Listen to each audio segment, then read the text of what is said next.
The Minolta Maxxum 5000 is a great starter camera for beginners in film photography. It has both a fully automatic program mode as well as a full manual mode. It has autofocus, and the camera's lenses are relatively inexpensive. As of the making of this video, you can pick up a Minolta Maxxum 5000 and the 50mm lens for less than $50. You should also check out the Maxxum 3000 and 7000 as great choices for beginners. Here are a few shots I've taken with this camera. I really like how simple and easy it is to use. The camera is great for taking casual snapshots on full automatic and giving me more control if I want to go full manual. I also don't have to worry too much about damaging or losing the camera because it's so inexpensive. This video gives you all the details of how to use the Minolta Maxxum 5000, but if you're interested in a more general video for starting in film, you can check out the link in the upper right or in the description below. The camera runs on 4 AAA batteries that are loaded into the handle like this.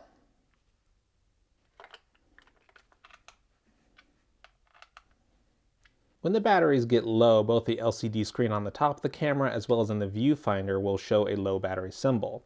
The camera may also do things like focus but not take a photo, or rewind film especially slowly. If any of these things start to happen, just go ahead and load some fresh batteries. You can turn the camera on using the switch on the top right of the camera.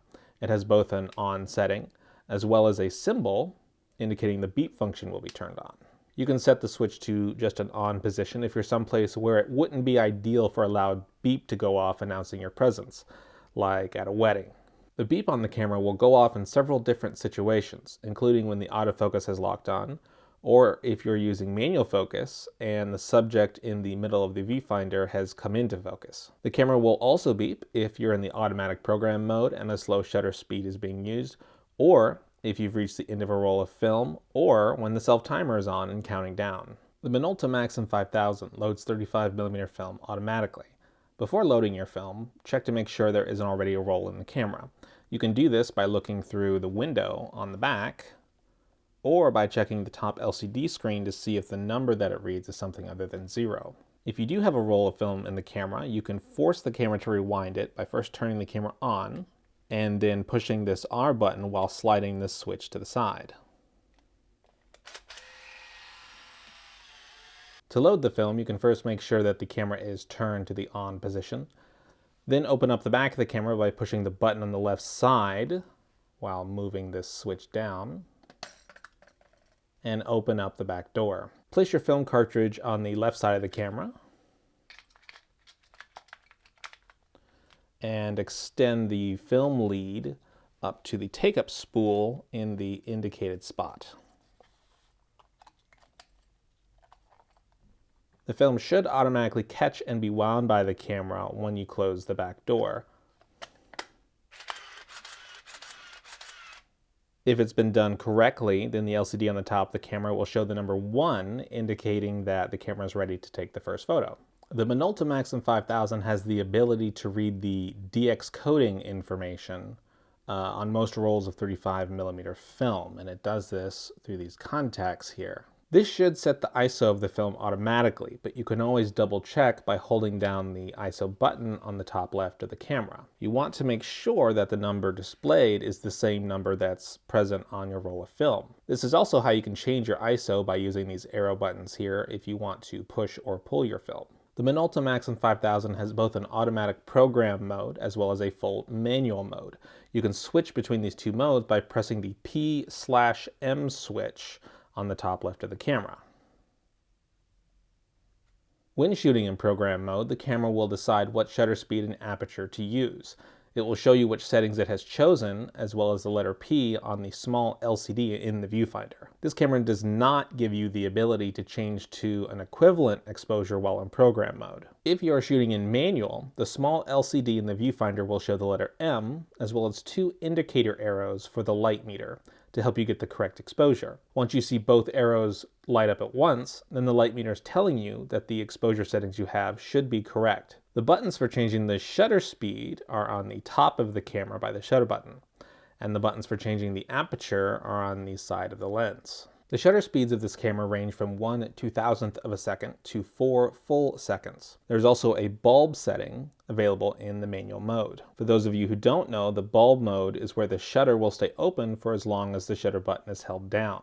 It's usually used in conjunction with a wired remote. The Maxxum 5000 can take a proprietary wired remote which can be plugged into this port on the front of the camera. The camera also has what's called a backlight correction button. Pressing this button while in program mode will increase your exposure some in order to compensate for a bright background and hopefully help to make the main subject of the photo brighter. The Minolta Maxxum 5000 also has both auto and manual focusing.